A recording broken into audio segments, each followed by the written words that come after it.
Okay, if we look at our big screen, we can see today's lesson is about the growing communist and fascist rivalry in the 1930s. And this would lead to the Spanish Civil War. As I said before, these are all results of the Great Depression. Now, let's look at these words first, communist and fascist. Who knows an example of a modern communist country? Very close to Dongducheon. Jake? Very good. Of course, North Korea is a modern communist country. Maybe fascism is a little bit less familiar for you. So let's pay attention and we're going to learn all about these two types of government. Okay? Here we can see the flags of the Soviet Union, Soryang, and Nazi Germany. This was Germany during the 1930s and 40s when it was run by a fascist government. Okay, as I said before, in the 1930s in Europe, people were looking for alternatives to capitalism. And we have two very different kinds of alternatives. On the one hand, we have communism, and on the other hand, we have fascism. Communism is what we call a left-wing ideology. This means that they believe in equality and empowering the working class and the poor, giving them more economic power instead of them being subservient to the owners of businesses. They also believe in something called the withering of the state. This is from Karl Marx, the founder of modern communism.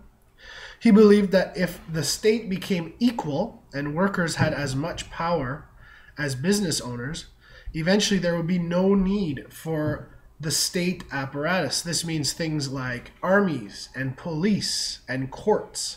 Eventually they would be unnecessary because the cause of all problems and conflicts is class conflict, the conflict between the rich and the poor, according to Karl Marx.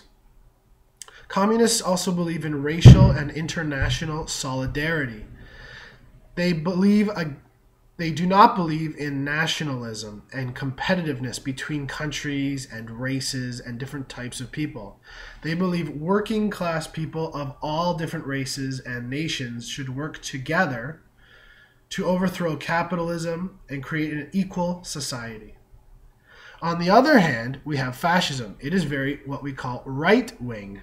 So it is the opposite ideology from communism. Unlike communists, fascists believe in a strong hierarchy. This means power should be concentrated in a strong leader or ruling party. It's the opposite of equality. They believe in a strong state and military, the opposite of the withering of the state. And they believe in racial scapegoating and international expansionism. By racial scapegoating, I mean that the leaders of fascist countries like to blame all the country's problems on racial or ethnic minorities, or even religious minorities. In the case of Nazi Germany, of course, this scapegoat was the Jews, an ethnic and religious minority who lived in Germany and neighboring countries. Lebensraum is the German word for breathing space, living space. It means the Nazis and fascists believe in expanding a country's borders by taking over other countries, basically, giving themselves more room to live in. Okay, here we can see on the left, that's Joseph Stalin. He was the key leader of the Soviet Union and international communism during the 1930s and 40s. On the right, we have Adolf Hitler. He was the Führer, the leader of Nazi Germany until the end of World War II. During the 1930s, both communism and fascism grew exponentially in popularity outside of the Soviet Union and Germany. All across Europe, especially, these two ideologies gained a lot of traction. The reasons are the Great Depression was seen as a failure of capitalist democracy. For all the people knew, the Depression might never end.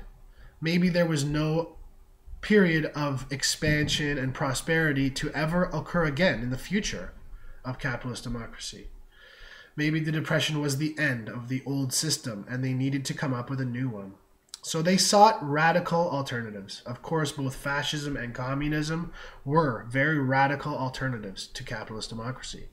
They were both very different styles of government and state. So why were communism and fascism in particular attractive to millions of people? On the one hand, the Soviet economy was succeeding. When the economies of all the major Western countries, the capitalist countries, were failing, the Soviet economy was steadily building. All through the 1930s, the Soviet economy grew. Unfortunately, this was the result of many crimes of Stalin. He was a brutal dictator, and historians estimate that somewhere between 20 and 40 million people were killed by the Soviet state during the period of Stalin's rule. But at this time in the 1930s, outside of the Soviet Union, this was not known. People simply did not find out about this until the 1950s, when the next leader of the Soviet Union, Nikita Khrushchev, delivered what's called the secret speech, in which he outlined to the world the true nature of the Stalinist state machine. But in the 1930s, nobody knew. The Soviet Union also offered people a sense of equality and workers' power. Many people during the Great Depression had their life almost destroyed economically, and this idea of them being equal to their economic superior and having an increasing sense of economic and political power was very attractive. On the other hand, fascists like Hitler offered simple answers to complex questions. Why was the economy of Germany failing? Why did Germany lose World War I? These are complex questions that cannot be answered in one word or one sentence. But Hitler offered very simple answers. His answer was betrayal by the Jews. It was their fault Germany lost World War I. It was their fault the German economy was failing. The Jews and socialists and communists. This also appealed to people's nationalistic pride. It's not Germans' fault that Germany has failed in the war. It's not Germans' fault that Germany has failed economically in the 1930s. It's the Jews' fault. It's the socialists' fault. It's the communists' fault. It's not our fault. We're the perfect German race. Nothing can be our fault. Here's an example of the Soviet economic growth in the 1930s. This, I can't even say the name, Dnepro GES, hydroelectric power plant, was completed in 1932. An enormous hydroelectric power plant, which gave a huge amount of electric power to the Soviet Union. The Soviet Union was largely unelectrified until the end of World War I, until communism took power. And here's an example of the economy growing and succeeding under Stalin and communism. Here's an example of the racial and ethnic and religious scapegoating by the Nazis. Jews in Nazi Germany had to wear this patch on their shirt. It's the Star of David, which is the symbol of Jewish religion. And they had to wear this at all times in public to identify themselves. They had become a symbol for the reason of Germany's failures. And the Nazis passed a law that said they had to wear this on their shirt at all times, so people could easily identify the Jews. Eventually, this growing rivalry between fascism and communism would turn violent. In many capitalist countries around the world, there were actual physical fights between huge gangs of fascists and communists. On Cable Street in London, England, on October 4th, 1936, there was a huge battle between communists and fascists that police could not break up. In my country, Canada, there was also a huge battle in a place called Christie Pitts in Toronto between anti-Semitic Nazis and communists, largely made up of Jews themselves, actually, the communists in Canada in those days.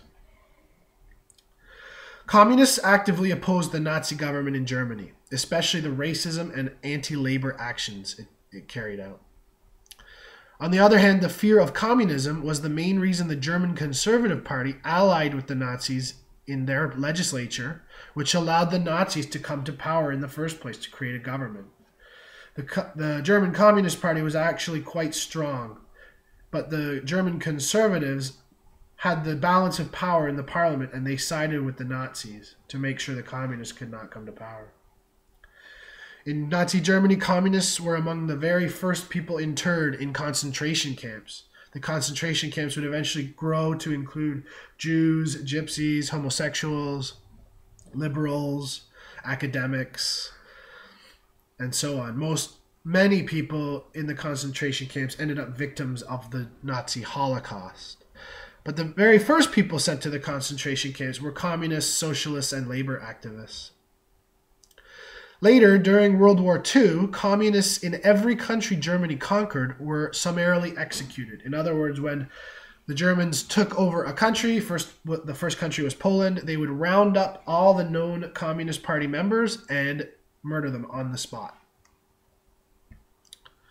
So as you can see, things are heating up and becoming very violent.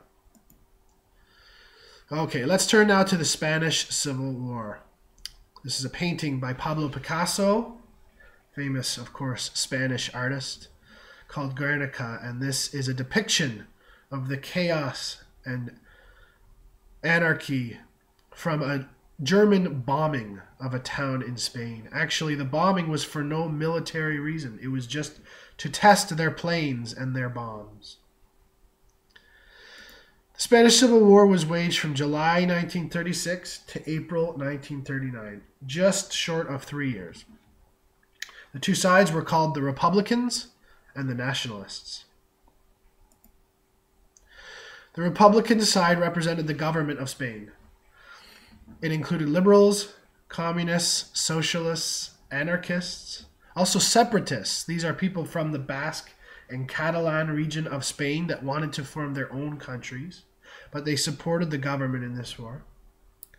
The Republican government was supported by the USSR. They sent volunteer soldiers, and they gave a lot of money and weapons. And also the international brigades. These were people, volunteers from around the world, who went to help the Republicans fight against fascism. The battalion from Canada of volunteers was called the Mackenzie-Papineau Battalion, and it was mainly made up of Canadian communists and socialists, but there were also liberals and others in its ranks. They went to Spain to help the government.